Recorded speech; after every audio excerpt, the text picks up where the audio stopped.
This video is on coffee cup calorimeter problems.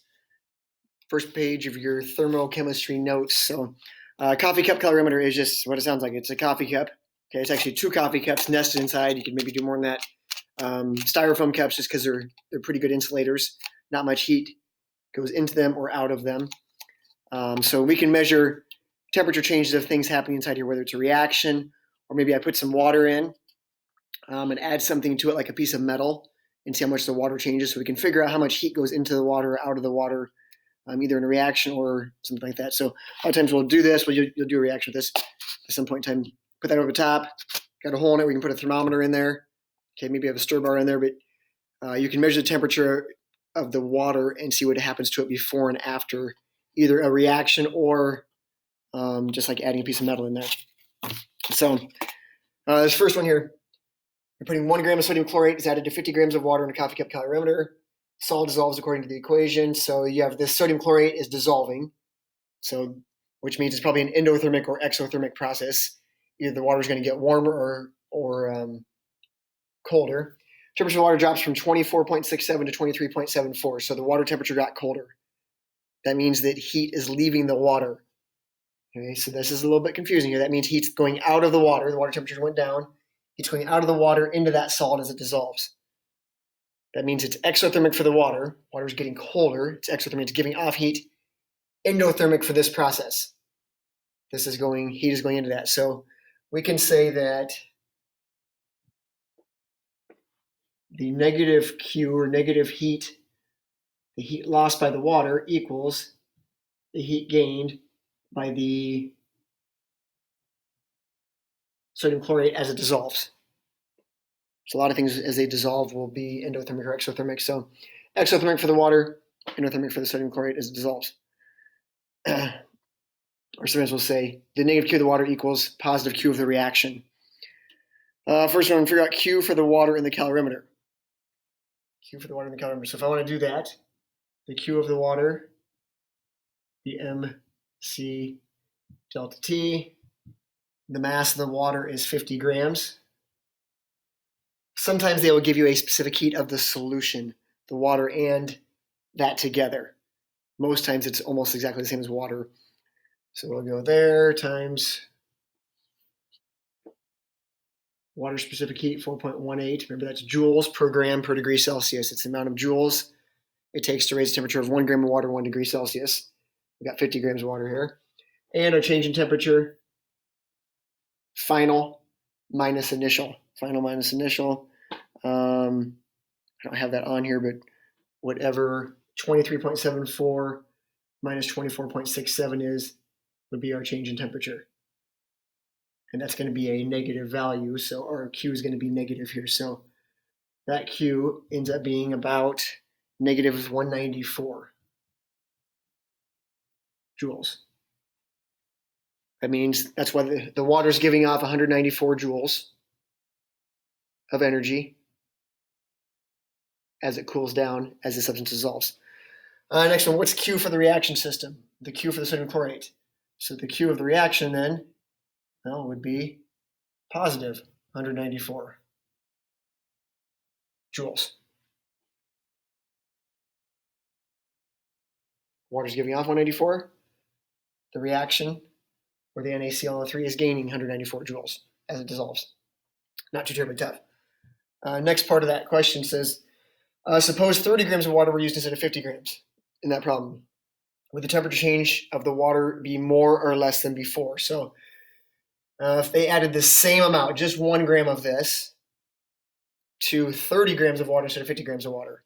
Well, now there's less water less water giving off the same amount of heat. So that's going to make the temperature of the water change a greater amount. So if we use less water, that water temperature would change more. It's still going to give off the same amount of heat, or this is still going to absorb the same amount of heat as it dissolves. It's taking it from less water. It's going to make that water temperature change a greater amount. We could figure out exactly how much that would be by using Q equals MC delta T. If we want to know exactly what it was, we could say, okay, we could say what the temperature change would be. We could say the Q, which we know was 194, equals M. We could use 30 grams, 4.18 and we could figure out what is the change in temperature going to be for the water and see how much different it was from before as we're doing that. All right, not going to do that. Next problem on there. Next problem. You have 12.84 grams of magnesium sulfate dissolved in 250 grams of water in a coffee cup calorimeter. So we're putting 250 grams of water in here. We know the water temperature is this. We dissolve 12.84 grams of magnesium sulfate, stir it up with the lid on. Hopefully no heat is lost to the surroundings. We're probably losing a little bit, hopefully not very much. Stir it up and we get the temperature of the water. Okay, we measure the temperature of water. Well, they tell you that many kilojoules of heat are released, right? And they're going to ask us the final temperature of the solution at the end. Okay, the final temperature of the solution at the end. So I need some numbers here. So first thing, what is Q for the solution process? So the MgSO4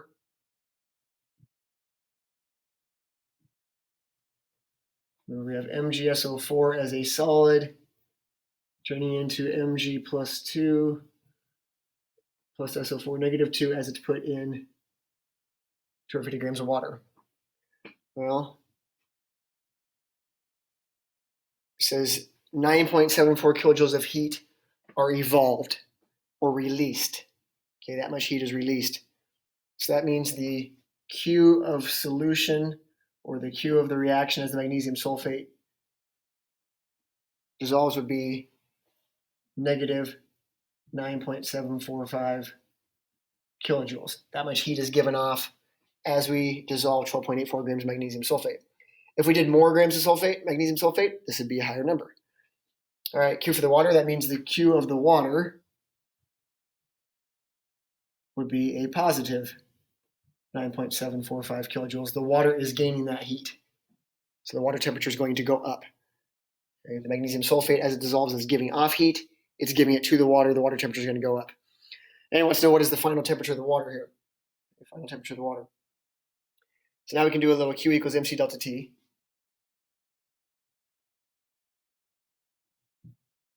Our Q would be that, remember, specific heat is in joules. 4.18 joules per gram per degree Celsius. So this has got to be in joules. So I'm going to change it into joules. 97. What's that going to be? 9745 joules equals, so that's how much heat the water is gaining, equals the mass of the water. I would tell you most times we would do mass of solution. We would add these two together, and it would usually give us a specific heat of the solution. Almost always it would say the specific heat of the solution is 4.2. So this is not that great of an example. It's just saying the water, but we'll put it in there. So 4.1, put our mass in 250 grams of water.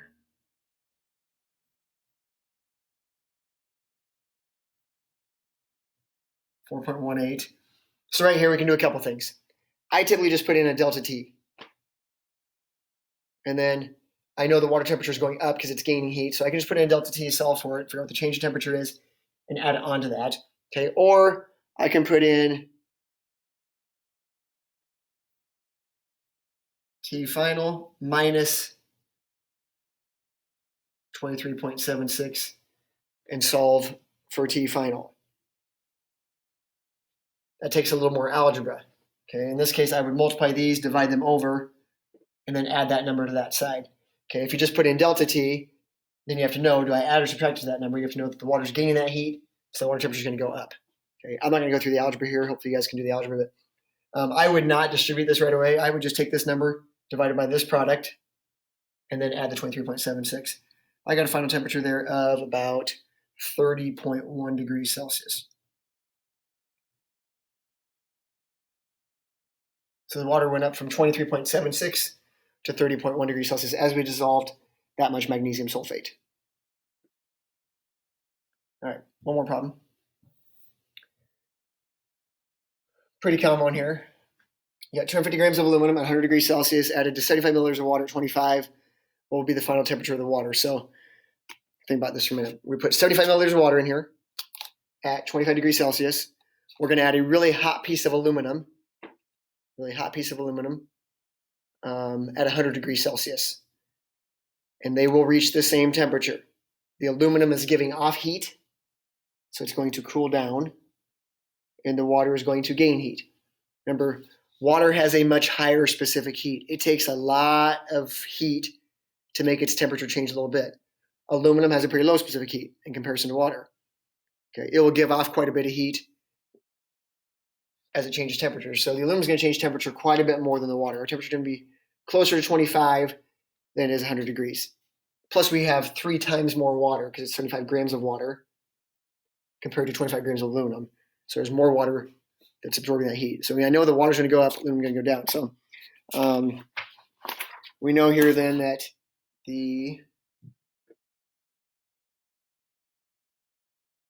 Q of the water, heat gained by the water, equals the heat given off by the aluminum. I know that because aluminum is at the higher temperature. So if we plug in MC delta T for water and MC delta T for aluminum. So let me do that over here. My MC delta T for water, is going to be 75 grams of water, 4.18, and it's going to be final minus initial. So there's our water equals our aluminum. I'll put aluminum in a different color. Our aluminum is going to be 25 grams. A lot of times I'd ask you the specific heat of the aluminum in this case. In this case, we're giving it to you. And T minus 100. Remember, final minus initial. Here's the only thing. The aluminum side is negative. I got to make this a negative over here. Got to make this a negative.